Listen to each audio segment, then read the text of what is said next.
wanted to tell you because I didn't want it. Oh, I am Mr. Surprise.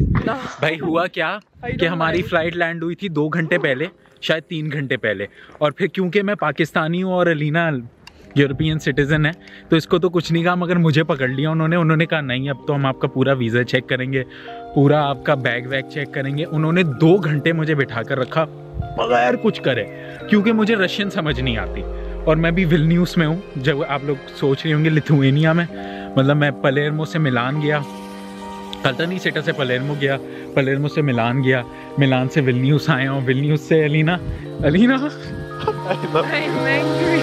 Why are you angry?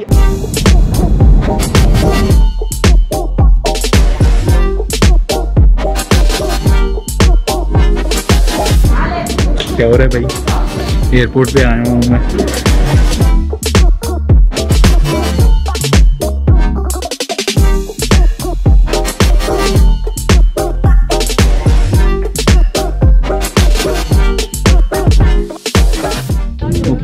मैं हवाई जहाज में बैठा हूँ, बहुत बोर हो गया था मैं जैसे चिलिया में रहते रहते।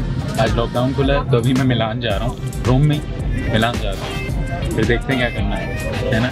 Alina are you happy? She is happy.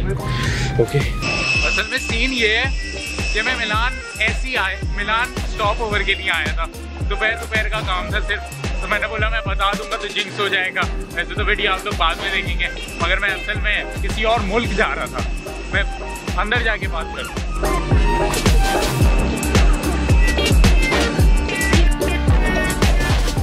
Spontaneity मतलब स्पॉन्टेनियस, बहुत ज़्यादा लोगों ने, कूल लोगों ने लफ्ज़ सुना होगा, अनकूल लोग भी सुन सकते हैं, कोई नहीं, इंग्लिश का लफ्ज़ है। इसका मतलब है अचानक से, कोई भी चीज़ अनप्लैंड अचानक से हो जाए। आज अचानक से हमारे मामू घर पे आ गए, ओह स्पॉन्टेनियसली।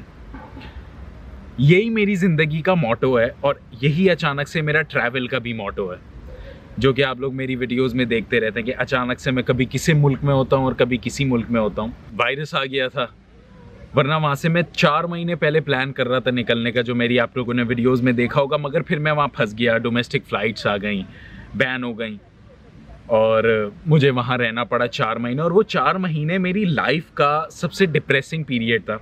हर रोज़ मैं सोचता था कि कुछ भी हो जाए, फ़्लाइट्स खुल जाए और मैं इस मुल्क से निकल जाऊँ। और एक दिन मुझे ख़बर आती है कि मंडे से फ़्लाइट्स खुल रही हैं, और ये ख़बर सुनते ही मैं बिल्कुल आउट ऑफ कंट्रोल हो गया। मेरे दिल में लड्डू फूटना शुरू हो गया और मैंने फ़ौरन ही अपनी कंपनी को, क्योंकि मैंने बिज़नेस पढ़ा है और मेरी जॉब्स जो हैं, प्रोजेक्ट्स जो होते हैं, वो ट्रैवल में इसलिए इतना ज़्यादा करता रहता हूँ क्योंकि मुझे अलग अलग प्रोजेक्ट्स मार्केट करने होते हैं, अलग अलग प्रोजेक्ट्स अलग अलग मुल्कों में मिलते हैं शेंगन जोन के। तो इसलिए मैंने फिर फ़ौरन एक नया प्रोजेक्ट पकड़ा और मैंने बोला, जो पहला जर्मनी उस टाइम तक डोमेस्टिक फ़्लाइट्स नहीं खोल रहा था तो वहाँ मैं नहीं जा सकता था, मगर मैंने बोला नहीं, बस अब इटली से निकलना है। तो मैंने नया प्रोजेक्ट ढूंढा और वो मुझे मिला लाटविया में। रात में मैंने फ़्लाइट बुक कराई है और सुबह फ़्लाइट मिलते ही मैं अपनी कॉलीग के साथ निकल गया, मतलब उस कंट्री से बाहर।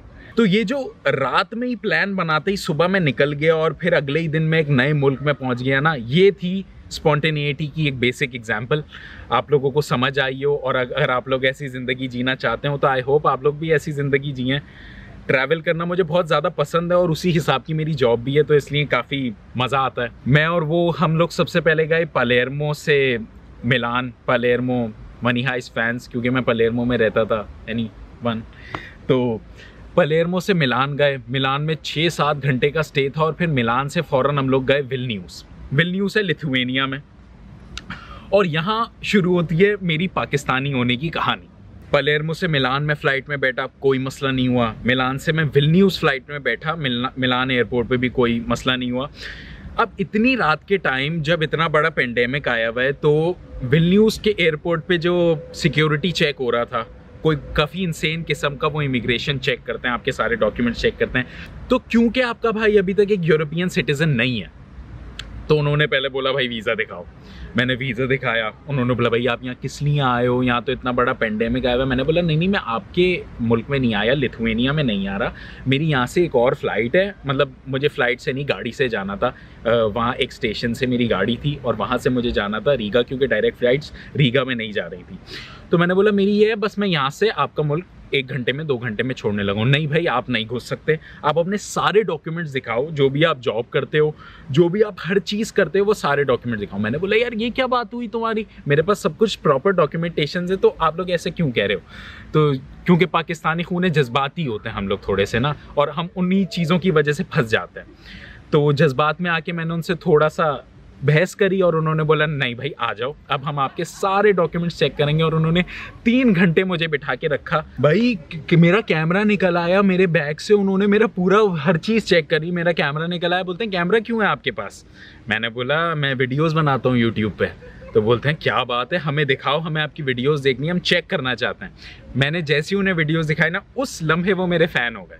उन्होंने बोला कोई बात नहीं, आइंदा से इतनी मस्तियाँ नहीं करना, देखो हम अपनी जॉब कर रहे हैं, आप यहाँ बहस करोगे तो हमारी जॉब। मैंने बोला नहीं यार मगर बुरा लगता है, ये मेरे अंडर काम करती है, आपने इसको 1 मिनट में जाने दे दिया और आप मुझे रोक के खड़े हुए हो। तो बोलते हैं हाँ हमें पता है आप लोग को बुरा लगता होगा, मगर यहाँ बहुत ज़्यादा लोग बहुत ज़्यादा हरकतें करते हैं, मगर आज से हम आपके फ़ैन हैं और हम आपकी वीडियोज़ देखेंगे, भले ही आप उर्दू में बनाते हो, तो आप जा सकते हैं। मैंने बोला बड़ी बड़ी मेहरबानी, आइंदा से मैं मस्तियाँ नहीं करूँगा और बड़ा शुक्रिया आपका। 2 घंटे के लिए मैं इस मुल्क में आपका मेहमान था, आज के बाद मैं इस मुल्क में नहीं आऊँगा। तो फिर मैं वहाँ से भागा और आधा घंटा मेरा रह गया था बस निकल में, मैं फ़ौरन वो बस पकड़ी और फिर मैं रीगा में एंट्री मारी। ऐसे एंट्री मारी ना, आ गया हूँ। वैसे तो इस साल मेरे पाकिस्तान जाने का प्लान था, जून में मुझे पाकिस्तान जाना था, मैंने सब कुछ बुकिंग प्लान बनाया हुआ था, मगर वो इसलिए नहीं हो सका क्योंकि सारी इंटरनेशनल फ़्लाइट्स भी बंद हैं। तो बेहतर यही मैंने सोचा कि मैं अब रीगा में एक प्रोजेक्ट करूं, 2-3 महीने जितने भी महीने यहाँ लगते हैं वो प्रोजेक्ट करके फिर पाकिस्तान जाऊँगा। मगर क्या कर सकते हैं, इंसान के प्लान्स बनते हैं और चेंज होते रहते हैं। ये कहानी सुनाने का मकसद ये है कि अगर आप पाकिस्तानी हैं तो आप हमेशा से अपने डॉक्यूमेंट्स अपने साथ रखें और इतनी ज़्यादा होशियारी नहीं दिखाएं। मगर अब मैं रीगा में हूँ और काफ़ी क्रेजी सिटी है। रीगा कैपिटल है लैटविया का, लैटविया के बारे में मैं वीडियोस बनाता रहता हूँ। और यहाँ आते ही मेरा लैपटॉप चोरी हो गया, तो उसकी वीडियो अगर आप लोगों ने नहीं देखी तो डिस्क्रिप्शन में ये रही, आप लोग ये जाके देखें ज़रूर। और काफ़ी फिर मुझे महंगा लैपटॉप लेना पड़ा। और YouTube फॉर YouTube सब लोग देखते हुए जा रहे हैं हर जगह से, आगे पीछे से। अच्छा इन लोगों को बड़ा तो शौक होता है कैमरा में आने का। मैंने काफ़ी ज़्यादा यहाँ वीडियोस बनाई हैं, तो वो अब मैं आराम से अपलोड करना शुरू करूँगा। और इन लोग को बहुत शौक है, सब लोग ऐसे देख रहे हैं जैसे क्या कर रहे हैं लड़का पानी के बीचों बीच बैठ के नदी में कैमरे से बात कर रहे हैं। मगर खैर उन लोग को क्या पता, करना पड़ता है फॉर YouTube। ओके शिट, सही है, मैं फिर मिलता हूँ आप लोगों से। अभी बहुत ज़्यादा ही रश जमा होना शुरू हो गया है, सेलिब्रिटी बनता जा रहा हूँ मैं आराम से। आप लोगों में से कौन कौन लैटविया में जो मेरी वीडियोस देखता है, hit me up Instagram, follow me, और फिर मिलते हैं। तो आज के लिए इतना ही आई सपोज, तो कल मिलते हैं ना। Peace out.